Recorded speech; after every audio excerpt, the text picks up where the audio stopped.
जम्मू कश्मीर में चुनाव की सुगबुगाहट शुरू हो चुकी है। चुनाव आयोग की टीम तैयारियों का जायजा लेने के लिए कश्मीर पहुंच रही है। आज चुनाव आयोग की टीम कश्मीर पहुंचेगी और चुनाव की तैयारियों का आकलन और विश्लेषण करेगी। चुनाव आयोग की टीम राज्य के सभी प्रमुख राजनीतिक दलों से मुलाकात करेगी और विधानसभा चुनाव के लिए राजनीतिक दलों की राय भी लेगी। जम्मू कश्मीर में मुख्य रूप से 4 राजनीतिक दल हैं। फारूक अब्दुल्ला की नेशनल कॉन्फ्रेंस यहां कई बार सत्ता में रह चुकी है। महबूबा मुफ्ती की पीडीपी भी कई बार सत्ता में रही है और खुद महबूबा भी जम्मू कश्मीर की सीएम रह चुके हैं। कांग्रेस भी जम्मू कश्मीर की सत्ता में रह चुकी है और बीजेपी भी जम्मू कश्मीर की सत्ता में रह चुकी है। इन सभी राजनीतिक दलों के अलावा गुलाम नबी आजाद की डेमोक्रेटिक प्रोग्रेसिव आजाद पार्टी भी जम्मू कश्मीर में है। ये पहला मौका होगा जब जम्मू कश्मीर केंद्र शासित राज्य में चुनाव होगा। इससे पहले जम्मू कश्मीर में 2014 में विधानसभा चुनाव हुए थे और तब जम्मू कश्मीर और लद्दाख एक ही राज्य थे। अब जम्मू कश्मीर से लद्दाख भी अलग हो चुका है और केंद्र शासित प्रदेश लद्दाख में विधानसभा चुनाव नहीं होंगे।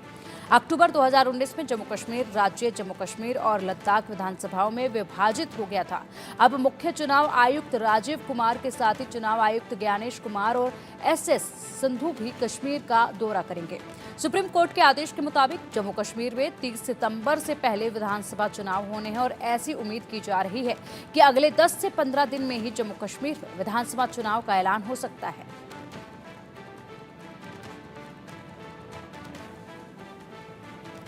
तो जम्मू कश्मीर में दूसरी तरफ आतंक के खिलाफ सुरक्षा बलों का एक्शन लगातार जारी है। सुरक्षा बलों ने उधमपुर में 4 से 5 आतंकियों को घेरा और पूरी खबर हमारी इस रिपोर्ट में आप देखिए।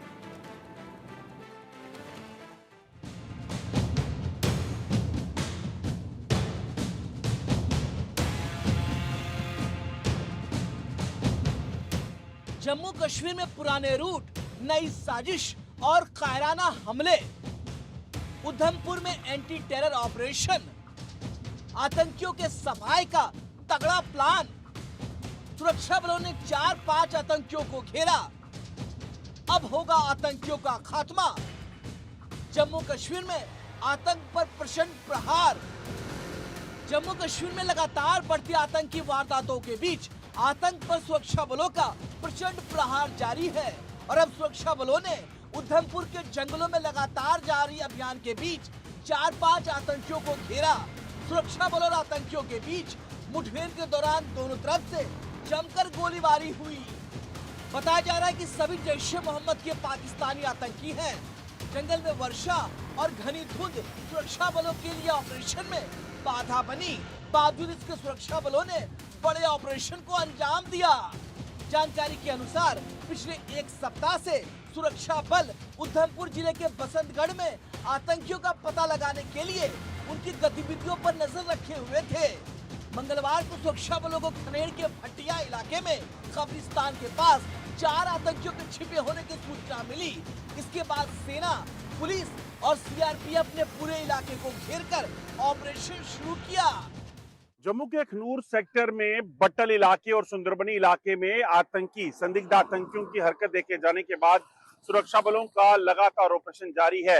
आप देखेंगे ये इस समय हम कालीधार रेंज के इलाके में हैं और यहाँ पर अगर आप देखें तो लगातार सुरक्षा बलों का सर्च ऑपरेशन जो है इस पूरे इलाके में चल रहा है। दरअसल आप देखें तो ये घने जंगल का इलाका है और ये कालीधार जो है ये बट्टल और सुंदरबनी के बीच के जो इलाके हैं उनको जोड़ती है और इस चीज की आशंका है कि यहीं से अगर ये आतंकी घुसपैठ करके आए हैं तो यकीनन इन्हीं घने जंगलों में कहीं आड़ लेकर या छुपकर बैठे होंगे। अगर आप देखेंगे तो यहाँ से नीचे कुछ ही दूरी पर घने जंगलों के भीतर क्या चल रहा है ये बिल्कुल भी आप महसूस नहीं कर पाएंगे। तो इन्हीं जंगलों का फायदा उठाकर ये आतंकी जो हैं अलग अलग इलाकों में